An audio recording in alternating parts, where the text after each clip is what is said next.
The console wars is back. The PS3 is in the lead with a big victory in the exclusive games round.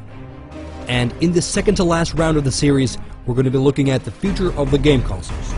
What new peripherals and innovative content can you still expect from this generation, and which console has a brighter future? In this round, you'll soon find out. It's LP from Techno Buffalo, and welcome to the next installment of the Console Wars.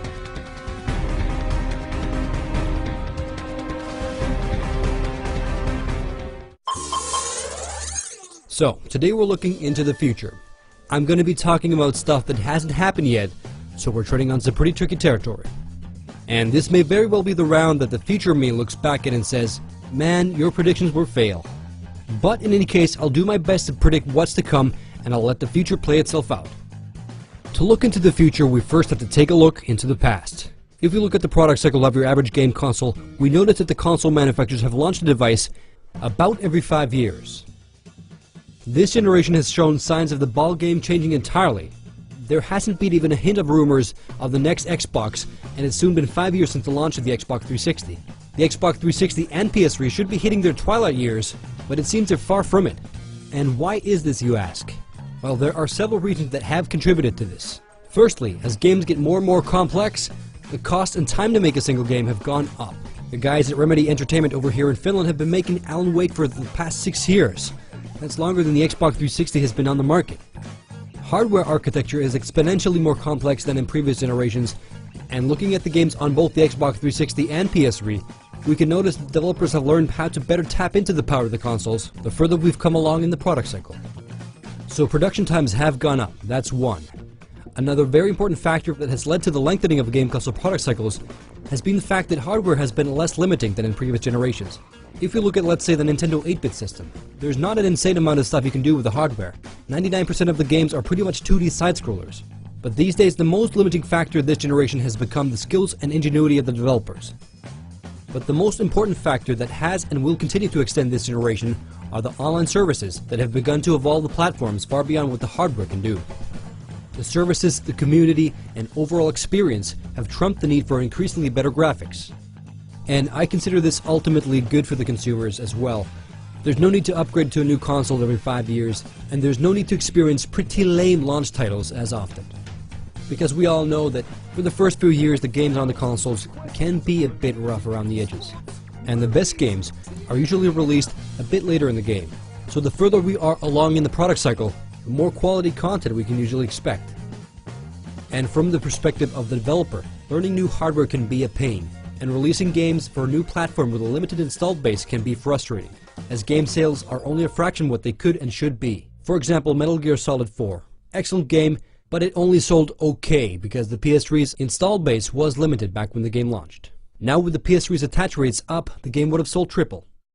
Overall, a longer product cycle, I think, is beneficial to all parties. So I'd say don't expect the next generation of consoles from either Sony or Microsoft for at least 2 to 3 years.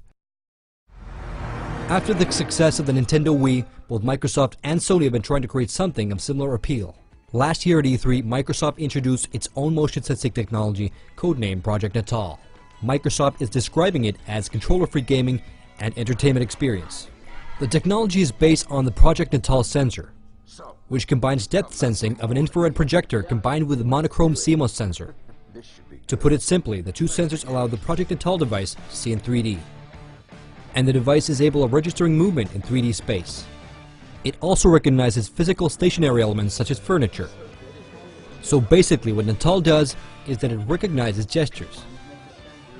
Natal is capable of simultaneously tracking up to 4 users, and it calculates up to 48 skeletal points on the human body. Not only does Natal have advanced gesture recognition, it also has facial recognition and voice recognition.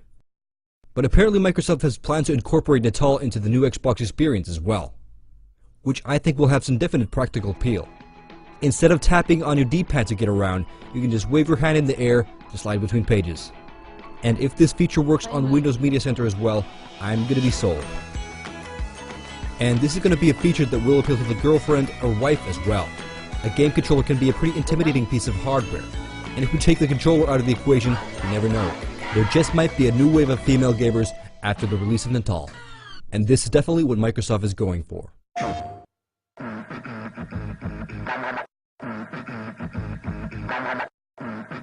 Sony, of course, has been working on its own motion sensing technology to compete with Natal, but Sony's gone with a more traditional controller approach. The PlayStation Move controller setup has a striking resemblance to the Wiimote and Nunchuck, with the exception of the colored light bulb on top of the wand. The Move controller uses the PlayStation Eye webcam to track the wand's position. The purpose of the orb on the controller is to function as an active marker which the PlayStation Eye picks up. The shape and exact size of the orb enables the controller's position to be tracked in 3D space with high precision. But that's not all, folks. Inside the wand are a pair of inertial sensors that track the rotation and overall motion. There's also an internal magnetometer which automatically calibrates the controller's orientation against the Earth's magnetic field. The Move controller also features vibration feedback, and the orb can also be used to provide some visual feedback, such as the muzzle flash of a gun. So basically, the PlayStation Move is a doped up Wiimote. By the looks of it, both companies have come up with some impressive hardware to compete against the Wii. But if you look at game sales on the Wii, we notice that the only games making serious cash on the Wii are first-party Nintendo titles. And you can criticize Wii and Nintendo all you want, but Nintendo knows how to make fun games that sell in the millions. And ultimately, the success of Natal and Move will depend on exactly that, the quality of games and how motion controls are implemented. Both Sony and Microsoft need that killer app to sell the system. It can be a simple game like Wii Sports, or something entirely new. And I'll go out to say this, if Sony were to make a deal with LucasArts to make a lightsaber game, they'd have a serious contender in their hands. But for now, the PlayStation Move basically seems like a Wii HD, and I'm not entirely sure that it's enough. But Natal, on the other hand, is something entirely new. It has a very simple control scheme that anyone can pick up. Or actually, not pick up. You get the point. But you know what type of game would be excellent for Natal? Drinking games. It's an untapped territory, and it would definitely appeal to the Xbox 360's current audience. Heck, I'd buy it.